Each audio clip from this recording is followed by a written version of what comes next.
Saya pernah membaca hadis tentang janganlah salat berjamaah dengan orang-orang yang dibenci. Saya lupa riwayatnya. Siapa?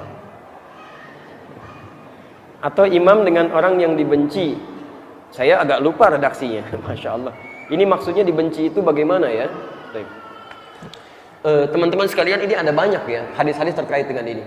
Dibenci ini kalau Nabi SAW, kita lihat prakteknya, misal ini kebiasaan Nabi ya, baik dalam keadaan sholat ataupun bahkan menyolatkan jenazah ya. Saya ambil contoh yang lagi rame sekarang ya, hukum menyolatkan jenazah orang munafik gitu kan, yang dianggap tidak baik ya. Apa yang dilakukan oleh Nabi? Perhatikan kalimatnya. Antum punya tafsir Ibnu Katsir? Baik. Antum punya tafsir apa? Saya hapus dulu ya. Antum tenang aja. Bismillah.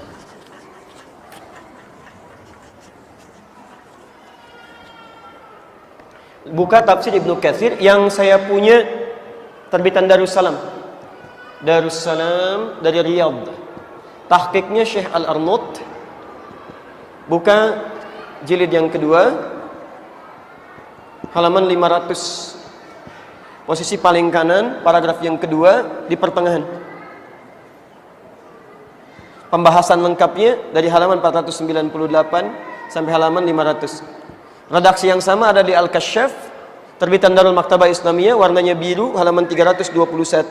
Posisi paling kiri, paragraf kedua, ada 14 baris di situ. Jadi Rasulullah SAW bahkan dalam menyolatkan jenazah pun akan bertanya kepada kerabat sekitarannya, ya, ahadza min ahli khair, ini orang baik gak? Kalau dikatakan, ya, ini orang baik ya Rasulullah, ishadu, tolong saksikan, saya akan menyolatkan. Maka sahabat bergabung menyolatkan dan sebagainya. Tapi kalau sekiranya bukan orang baik, ya, termasuk misalnya yang terlilit utang piutang dan sebagainya, maka Rasul kurang berkenan menjadi imam baginya, ya, tidak mau menyolatkan ya. Tapi mohon maaf, beliau dengan kalimat yang indah, lihat kalimatnya ya, saya tidak bisa menyolatkan orang ini, silahkan keluarga dan teman-teman yang lainnya yang ingin menyolatkannya ya. Jadi kalau anda melihat keburukan pada orang lain yang belum tentu orang lain memiliki persepsi yang sama, belum tersebar luas, jangan menyebarluaskan, karena belum tentu tidak baik menurut anda, buruk menurut anda, belum tentu buruk menurut orang lain. Jadi kalau anda pernah melihat seseorang misalnya berbuat yang tidak baik, ada rasa kebencian pada diri anda boleh benci, tapi orang lain belum tentu.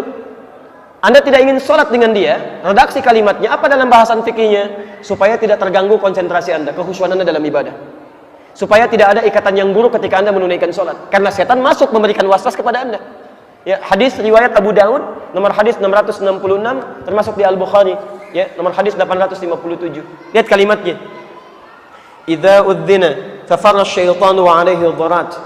Kalau adzan dikumandangkan maka setan akan lari sambil terkentut-kentut ya. Ini bahasa kiasan, maksudnya kentut kan ada baunya.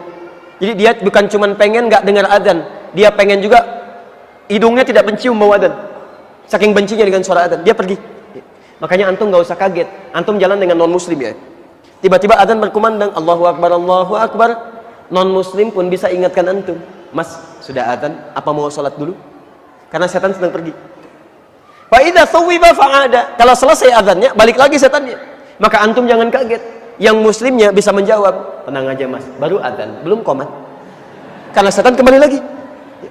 Fa idza uqimat, kalau sholat sudah mau dimulai, masya Allah, lihat kalimatnya, fayaqulu udhkur kadza udhkur kadza. Jadi kalau anda belum sholat masih berdiri begini, itu masih tenang, biasa aja, nggak ada masalah. Tapi ketika anda mulai bertakbir, kata Nabi, setan mulai masuk, dia katakan, ingat ini ya, ingat itu ya, maka anda akan mengingat apapun yang tidak ingin anda ingat. Gak percaya silahkan, nanti sholat zuhur sebentar lagi, ketika anda bertakbir seperti ini, Allahu Akbar, akan masuk banyak ingatan yang tidak ingin anda ingat. Bahkan pelajaran saya ini pun akan masuk tuh, ingat, begitu anda takbir, hati-hati, setan akan mengatakan, ingat ini, ingat itu, padahal dia setan tuh. Dan di antara yang dikhawatirkan adalah, ini yang paling bahayanya, ketika anda sholat dengan orang yang anda tidak sukai, punya masalah dengan anda, dan dia jadi imam, kelihatan oleh anda, bahkan hebatnya sebelum sholat, setan datang kepada anda, memberikan waswas. Ini kan musuh kamu, bagaimana bisa diimamin oleh dia? Jadi lebih mudah bagi setan menggoda anda. Makanya ada himbauan dalam syariat, jika anda tidak menyukai sesuatu, dan tertanam dalam keburukan dalam diri anda, belum selesai itu, maka jangan mengambil resiko sehingga sholat anda tidak khusyuk, tidak baik dalam ibadah. Tapi poin yang terpenting, bagaimana Anda bisa menjadi benci sesama muslim? Ini poinnya. Sebetulnya pertanyaan sesungguhnya bukan bagaimana sholatnya. Pertanyaan sesungguhnya, mohon maaf, kenapa bisa terjadi sesama muslim saling benci? Allah sudah menyatukan Anda dengan cinta. Kenapa Anda tinggalkan cinta itu menjadi benci? Allah jadikan Anda saling mencintai, kenapa Anda saling mencela? Allah jadikan Anda saling merangkul, kenapa saling memukul? Quran surah ketiga ayat 103. Wa'tasimu bihablillahi jami'ah. Ikatkan ukhuwah Anda, saling menyatu dalam ikatan tali Allah. Bahkan di ujung ayat ya fa asbahtum bi ni'matihi ikhwana. Dengan nikmat Allah Anda bersaudara.